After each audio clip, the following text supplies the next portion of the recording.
दोस्तों नमस्कार। स्वागत है आप सभी का मेरे YouTube चैनल के आर हिंदी कहानियां में। आज की कहानी सुनकर आपके भी रोंगटे खड़े हो जाएंगे, आपके पैरों तले जमीन खिसक जाएगी और आप सोचने पर मजबूर हो जाएंगे। कहानी को डिटेल में जानने के लिए वीडियो में लास्ट तक बने रहें। तो चलिए कहानी को शुरू करते हैं। ये कहानी है राजस्थान के बूंदी शहर की, और उसी राजस्थान के बूंदी शहर के बीबनवा रोड का रहने वाला पुलिस कांस्टेबल अभिषेक शर्मा 28 अगस्त 2019 को जब वो अपने घर से निकला तो उसने घर वालों को बताया था कि वो ड्यूटी ज्वाइन करने के लिए पुलिस लाइन जा रहा है और वो अपनी ड्यूटी पूरी करके सुबह को घर लौट आएगा। धीरे धीरे रात गुजर गई और दिन भी निकल आया, लेकिन अभिषेक ड्यूटी से वापस घर लौटकर नहीं आया। घर वालों को उसका इंतजार करते करते सुबह से शाम हो गई, मगर अभिषेक वापस लौटकर नहीं आया। वक्त गुजरता जा रहा था और घर वालों की चिंता बढ़ती ही जा रही थी। लेकिन जब परेशान हाल घर वालों ने अभिषेक के मोबाइल पर फोन किया तो उसका फोन भी लगातार बंद आ रहा था। चूंकि अभिषेक बूंदी पुलिस लाइन में ड्यूटी पर था तो उसके फोन का यूं बंद हो जाना और फिर दोबारा ऑन न होना घर वालों को फिक्र में डालने लगा था। जिसके बाद उन्होंने अभिषेक के दोस्तों और रिश्तेदारों को भी फोन किया। अभी ये सारी चीज चल ही रही थी, तभी अचानक पुलिस लाइन से अभिषेक के एक दोस्त का फोन आया। उसने अभिषेक के घर वालों को बताया कि वो तो उस रात ड्यूटी पर आया ही नहीं था। ये बात सुनकर घर वालों के होश उड़ गए, क्योंकि अभिषेक तो घर वालों को यही कहकर निकला था कि वो ड्यूटी ज्वाइन करने के लिए पुलिस लाइन जा रहा है। इसके बाद घर वालों ने उसे ढूंढने के लिए अपने तमाम रिश्तेदारों और जानने वालों को लगा दिया, लेकिन अभिषेक का कुछ भी पता नहीं चला। आखिरकार थक हार कर घर वालों ने बूंदी पुलिस स्टेशन में अभिषेक की गुमशुदगी की रिपोर्ट दर्ज करा दी। क्योंकि अभिषेक खुद भी पुलिस डिपार्टमेंट से ही था, इसलिए घर वालों के साथ साथ अब पुलिस डिपार्टमेंट में अभिषेक के दोस्त भी उसे तलाश करने की कोशिश कर रहे थे। लेकिन बूंदी पुलिस के लिए अभिषेक की गुमशुदगी किसी चुनौती से कम नहीं थी। उसे गायब हुए एक हफ्ते से ज्यादा बीत चुका था, मगर अभी तक उसके बारे में कोई भी सुराग नहीं मिला था। जांच आगे बढ़ी तो पता चला कि उस रात भले ही अभिषेक पुलिस लाइन नहीं पहुंचा था, मगर उस रात 12:30 बजे तक उसका फोन एक्टिव था। लेकिन उसके बाद अभिषेक का फोन स्विच ऑफ हो गया था, जो फिर दोबारा ऑन नहीं हुआ। और अब पुलिस के सामने आखिरी रास्ता यही था कि अभिषेक की लास्ट लोकेशन का पता लगाया जाए, ताकि ये मालूम हो सके कि अगर अभिषेक ड्यूटी पर नहीं गया तो फिर गया तो गया कहां। और जब पुलिस ने उसकी कॉल डिटेल का रिकॉर्ड निकाला तो इस मामले में पुलिस को एक और नया एंगल नजर आया। दरअसल कॉल डिटेल से पुलिस को पता चला कि अभिषेक उस रात अपनी बाइक से बूंदी पुलिस लाइन आने के बजाय अपने घर से 136 किलोमीटर दूर सवाई माधोपुर गया था। उसकी लास्ट लोकेशन भी उसी कस्बे में थी, और वो भी किसी भीड़ भाड़ या रिहायशी इलाके में नहीं, बल्कि विजयगढ़ किले में थी। और इस आखिरी लोकेशन का समय भी रात 12:30 बजे के आसपास का ही था। यानी जब उसका मोबाइल स्विच ऑफ हुआ था तब अभिषेक इसी विजयगढ़ के किले में था।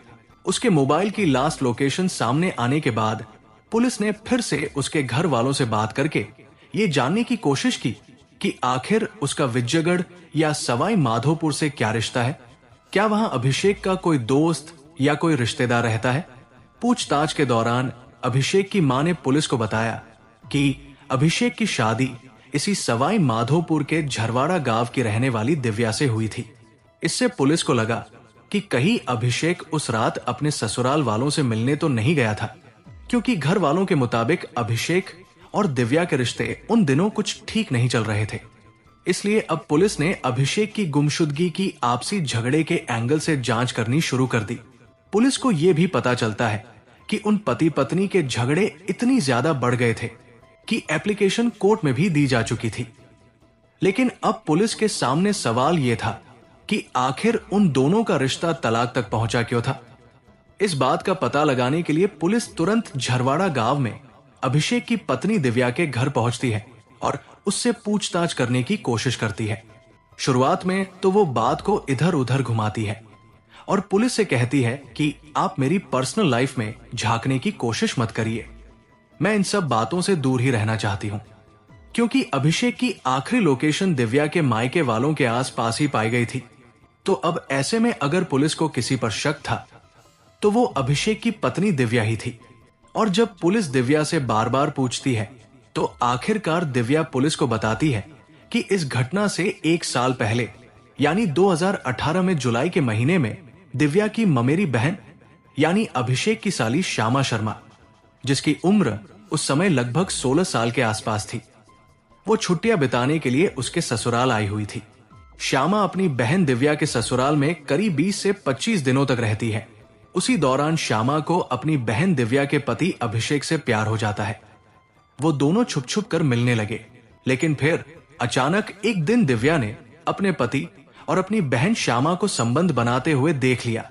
तब उसे पहली बार पता चलता है कि उसकी बहन श्यामा जो उसके घर पर घूमने के लिए आई थी, असल में तो वो उसके पति के साथ रिलेशन में थी। यानी श्यामा का अपने जीजा अभिषेक के साथ अवैध संबंध थे। और यही वजह थी, जब दिव्या ने उन दोनों को संबंध बनाते हुए देखा तो दिव्या अभिषेक को छोड़कर अपने मायके चली गई और अभिषेक से तलाक के लिए कोर्ट में एप्लीकेशन लगा दी। इस बात का खुलासा होने के बाद जब पुलिस ने उसकी साली यानी कि श्यामा की कुंडली को खंगालना शुरू किया तो पता चला कि अभिषेक की साली श्यामा उसी बावली की ही रहने वाली है और उसका घर भी उसी विजयगढ़ के किले के नजदीक है, जिस किले में अभिषेक की आखिरी लोकेशन थी। इसलिए अब पुलिस के शक की सुई उन जीजा साली के इस नाजायज रिश्ते पर आकर ठहर गई थी। अभिषेक को गायब हुए 4 महीने बीत चुके थे, लेकिन पुलिस के हाथ फिर भी खाली थे। मगर अब उनकी जांच सही दिशा में आगे बढ़ रही थी, क्योंकि अभिषेक का मोबाइल भी सवाई माधोपुर में स्विच ऑफ हुआ था और अभिषेक के ससुराल वालों का घर भी उसी सवाई माधोपुर में था। और जिस साली से उसके नाजायज संबंधों का खुलासा हुआ वो भी इसी सवाई माधोपुर में रहती थी। यानी अब कुल मिलाकर सवाई माधोपुर ही पुलिस की जांच का केंद्र बन चुका था और इस जांच की सुई अभिषेक की पत्नी दिव्या और उसकी साली श्यामा पर टिकी हुई थी। लेकिन अब उन दोनों में से आरोपी कौन था, इस बात का पता लगाने के लिए पुलिस ने अभिषेक की पत्नी और उसकी साली के मोबाइल की लोकेशन और कॉल डिटेल निकलवाने का फैसला किया, ताकि यह पता चल सके कि उस रात अभिषेक की लास्ट लोकेशन के सबसे नजदीक कौन था, उसकी साली श्यामा या फिर उसकी पत्नी दिव्या। मगर जब उन दोनों की कॉल डिटेल सामने आई तो पता चला कि अभिषेक शर्मा की उसकी पत्नी से तो नहीं मगर उसकी साली से अक्सर देर तक बात होती थी। लेकिन श्यामा की इसी कॉल डिटेल में पुलिस को एक और नंबर मिला जिस पर वो अभिषेक से भी ज्यादा बात करती थी, और ये नंबर था सवाई माधोपुर के रहने वाले नावेद रंगरेज का। इसके बाद पुलिस ने यह भी जानने की कोशिश की कि उस रात श्यामा की लोकेशन कहां थी। जांच करने पर पता चलता है कि विजयगढ़ के किले में जो लास्ट लोकेशन अभिषेक की थी, उस रात श्यामा की लोकेशन भी वही थी। इतना ही नहीं, जिस नावेद के नंबर पर वो अक्सर बात किया करती थी, घटना वाली रात को उसकी लोकेशन भी ठीक वही थी जो श्यामा और अभिषेक की थी। अब पुलिस को यह यकीन हो चला था कि हो ना हो अभिषेक की गुमशुदगी में श्यामा और नावेद का ही हाथ है। मगर इस पूरी कार्रवाई में 4 महीने का समय गुजर चुका था, क्योंकि पुलिस पर इस मामले को सुलझाने का प्रेशर भी बढ़ता जा रहा था।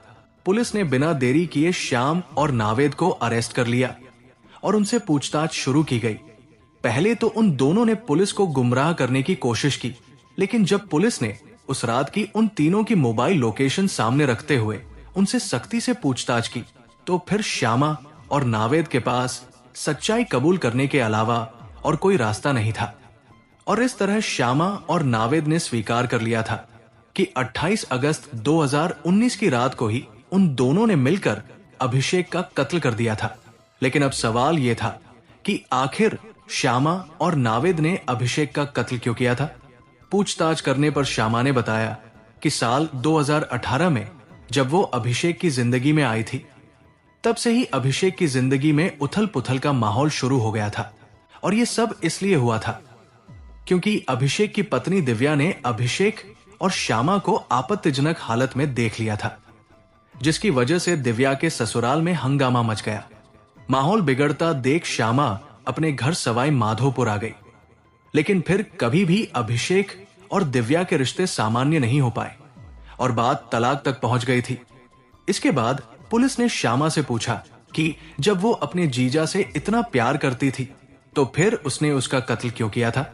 वैसे श्यामा की इन तस्वीरों और वीडियो को देखकर ही अंदाजा लगाया जा सकता है कि वो एक आजाद ख्याल की लड़की थी, जिसने न सिर्फ अपने जीजा का घर बर्बाद कर दिया बल्कि उसका कत्ल भी कर दिया था।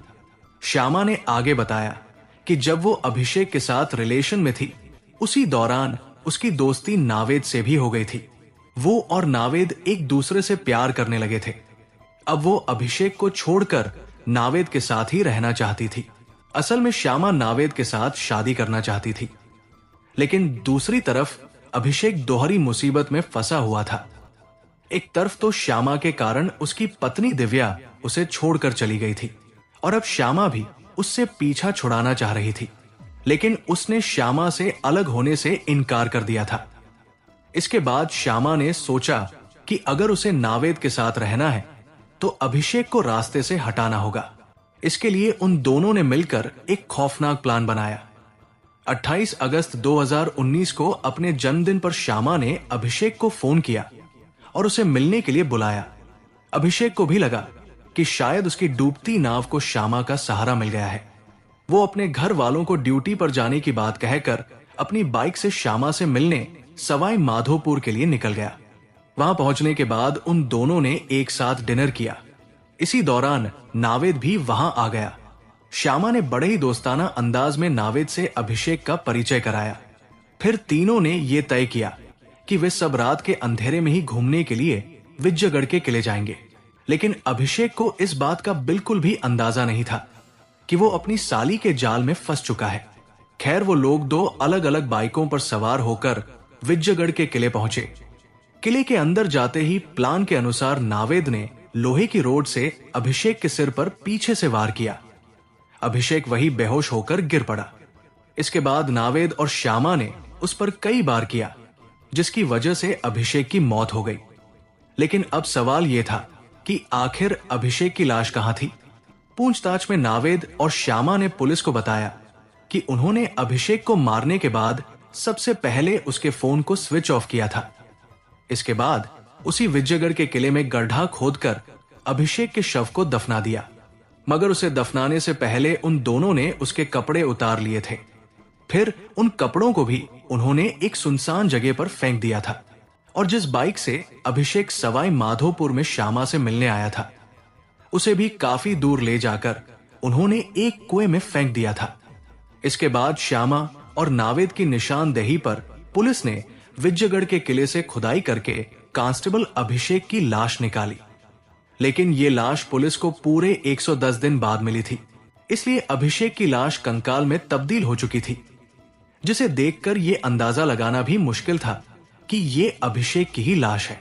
लेकिन उस कंकाल के पोस्टमार्टम के बाद साफ हो गया था कि मरने वाला कोई और नहीं बल्कि राजस्थान पुलिस का कांस्टेबल अभिषेक शर्मा ही है। साथ ही पुलिस ने अभिषेक के कपड़े और उसकी बाइक भी एक कुएं से बरामद कर ली थी। हालांकि कातिलों ने तो कत्ल के सारे सबूत मिटाने की पूरी कोशिश की थी, लेकिन कहते हैं न कि कातिल चाहे जितना भी शातिर क्यों ना हो, लेकिन कोई ना कोई सबूत छोड़ ही जाता है। श्यामा और नावेद के साथ भी यही हुआ। उनके मोबाइल की लोकेशन ने उनकी साजिश का खुलासा कर दिया था। लेकिन गिरफ्तारी के कुछ महीने बाद ही नावेद और श्यामा दोनों जमानत पर जेल से बाहर आ गए थे। हालांकि ये मामला कोर्ट में चलता रहा। कोर्ट में सुनवाई के दौरान 35 गवाह और करीब 105 सबूत पेश किए गए, जिसके बाद 19 दिसंबर 2024 को यानी 5 साल बाद अभिषेक की साली श्यामा शर्मा को उम्र कैद की सजा सुनाई गई। साथ ही एक 0.8000 रुपए का जुर्माना भी लगाया गया, जिसके बाद श्यामा शर्मा को फिर से अरेस्ट करके उसे जेल भेज दिया गया। हालांकि नावेद को लेकर अभी तक कोई भी फैसला नहीं आया, यानी उसकी अभी भी कोर्ट में सुनवाई चल रही है और फैसला आना अभी बाकी है। वैसे तो दोस्तों, फैसला सुनना माननीय अदालत का काम है, फिर भी इनको क्या सजा होनी चाहिए, आप लोग अपनी राय कमेंट बॉक्स में जरूर बताएं। दोस्तों, इस कहानी को सुनाने का उद्देश्य किसी का दिल दुखाना नहीं है, किसी को परेशान करना नहीं है, बल्कि आपको जागरूक करना है और आपको सचेत करना है, ताकि आप लोग सतर्क रहें और सावधान रहें। तो दोस्तों, कैसी लगी ये स्टोरी कमेंट जरूर करें, वीडियो को लाइक करें और अपने दोस्तों को शेयर भी करें। और आपसे गुजारिश है कि मेरे चैनल को सब्सक्राइब जरूर करें। फिर मिलेंगे ऐसी ही किसी सच्ची स्टोरी के साथ। तब तक के लिए धन्यवाद।